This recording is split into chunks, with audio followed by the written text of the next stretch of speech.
एक छोटी सी गांव में रामू नाम का एक गरीब किसान रहता था। उसकी जिंदगी बहुत कठिन थी। दिन भर खेत में मेहनत करने के बाद भी उसे मुश्किल से 2 वक्त की रोटी मिलती थी। लेकिन रामू बहुत ईमानदार और मेहनती था। वह कभी हार नहीं मानता था। एक दिन रामू अपने खेत में हल चला रहा था कि अचानक उसकी हल किसी सख्त चीज से टकरा गया। उसने जमीन खोदकर देखा तो वहां एक पुराना मिट्टी का मटका दबा हुआ था। मटका थोड़ा अजीब लग रहा था, जैसे उसमें कोई रहस्य छिपा हो।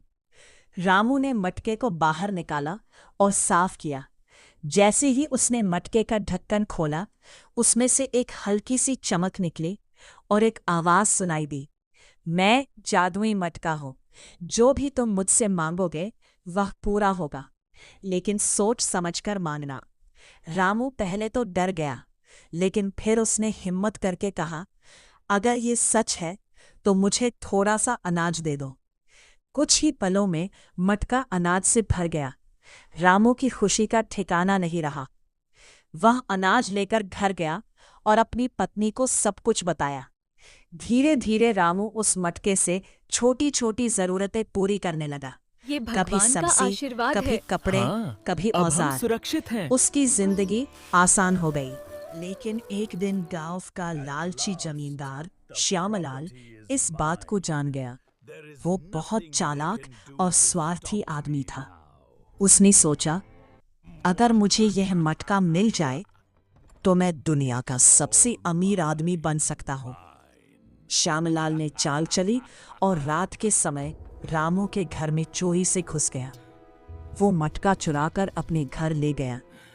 घर पहुंचकर उसने मटके से कहा, मुझे सोना चाहिए, बहुत सारा सोना। मटका तुरंत सोने से भर गया। श्यामलाल खुशी से पागल हो गया। उसने फिर कहा, और सोना, और सोना। मटका सोना उगलता रहा, लेकिन कुछ देर बाद सोना इतना ज्यादा हो गया कि वो कमरे में फैलने लगा। धीरे धीरे पूरा घर सोने से भर गया। श्यामलाल घबरा गया।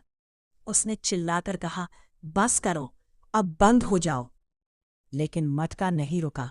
सोना बाहर आंगन और फिर सड़क तक फैलने लगा।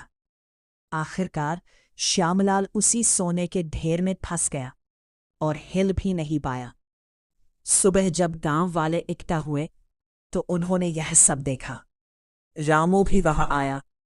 उसने मटके को पहचान लिया और धीरे से बोला, जादुई मटका, कृपया अब रुक जाओ।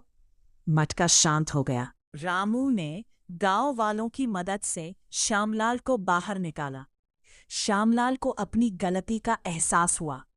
उसने रामू से माफी मांगी और कहा, मैंने लालच में आकर गलत किया, मुझे माफ कर दो। रामू ने उसे माफ कर दिया। इसके बाद रामू ने जादुई मटके का उपयोग सिर्फ जरूरत के अनुसार किया और गांव के गरीब लोगों की मदद भी करने लगा। धीरे धीरे पूरा गांव खुशहाल हो गया। सीख: लालच हमेशा नुकसान देता है, जबकि संतोष और भलाई से जीवन में सच्ची खुशी मिलती है।